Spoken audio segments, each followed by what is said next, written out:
अझै पनि हाम्रा धेरै कार्यक्रमहरू बाँकी छन्। हाम्रा भाइ बहिनीका प्रस्तुतिहरू पनि बाँकी छन्। यहाँ आउन हेर्न सक्नुहुनेछ। ज्योति मावि हरेक क्षेत्रमा अपन हुने प्रयास गर्दैछ।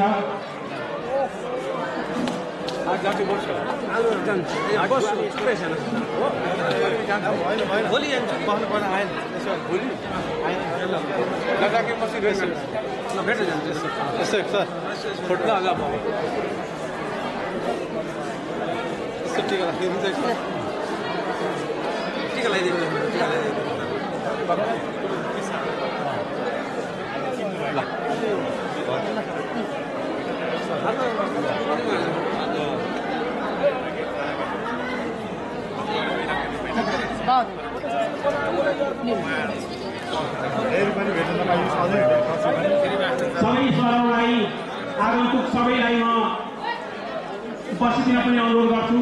हामी खाजा नास्ताको व्यवस्थापन गरेका छौँ।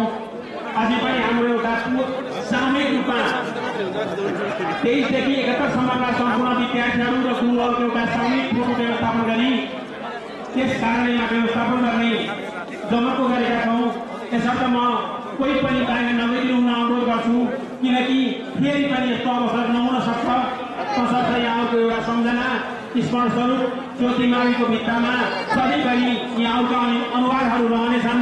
मैले यसतर्फ पनि यहाँलाई ध्यान गराउन चाहेँ र मैले यसैबीच पुनः अनुरोध गर्छु, हामीले यस विद्यालयमा पढाएर जानुभएका जति पनि गुरुहरू हुनुहुन्छ उहाँहरूको फोटो व्यवस्थापन गर्ने काम गरेका छौँ। सिङ्गल फोटो यहाँहरूले ल्याएर विद्यालयमा राखिदिनु हो भने यो विद्यालयले भित्र प्रवेश गर्ने बित्तिकै को गुरुहरूले काम गरेको रहेछ भन्ने कुरा पनि स्मरण हुनेछ। तसर्थ म आदरणीय गुरुहरूलाई पनि फोटोको व्यवस्थापनका लागि पनि यसै मञ्चबाट अनुरोध गरेँ। हामीले फोटो राख्ने एउटा फ्रेम व्यवस्थापन गरिसकेका छौँ। यहाँहरूको सम्झना स्वरूप ज्योति माविमा यहाँहरूको तस्बिर सधैँ रहनेछ। त्यसतर्फ पनि मैले सबैलाई ध्यान गराउन चाहेँ।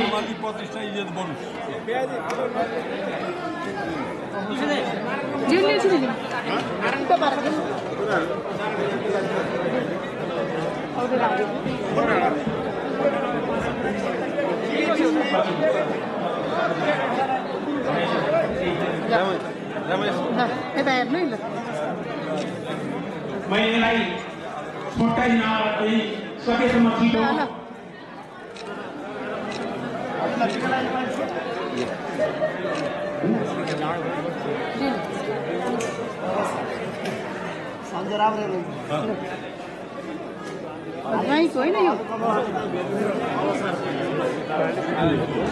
हजुरले मेरो गीत दिन पर्छ।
मैले यहाँलाई आफ्नो स्थानमा टीकाकरण गरिदिनुभएको आफ्नो स्थानमा आसन गर्नका लागि मैले अनुरोध गरेँ।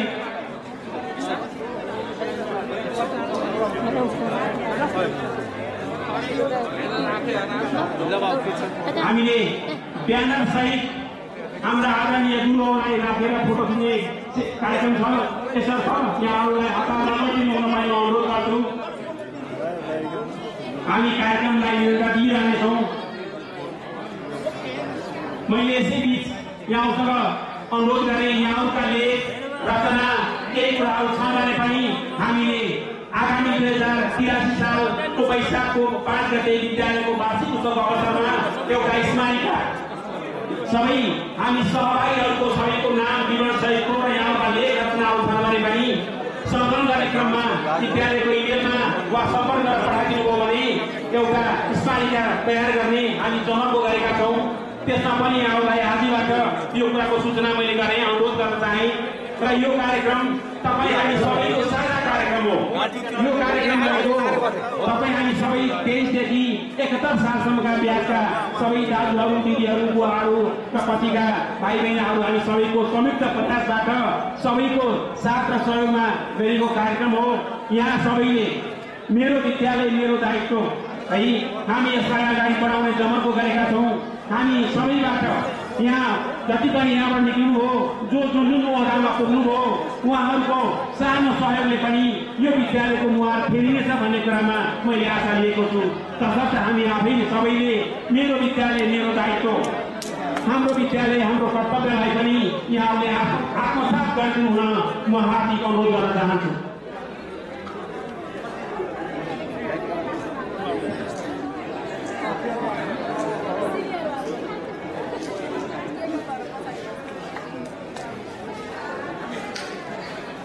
खोजे भेट्न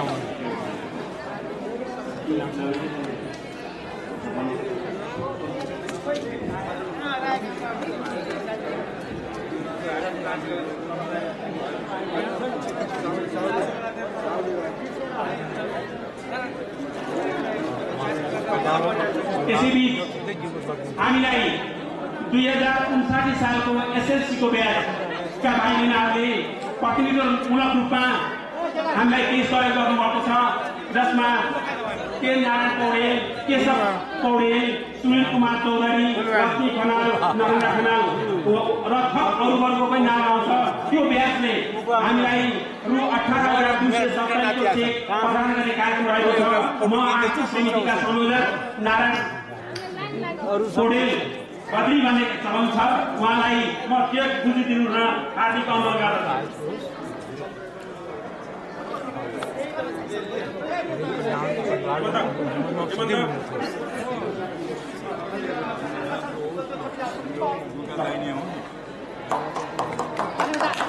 धन्यवाद साथीका भाइ बहिनीहरूलाई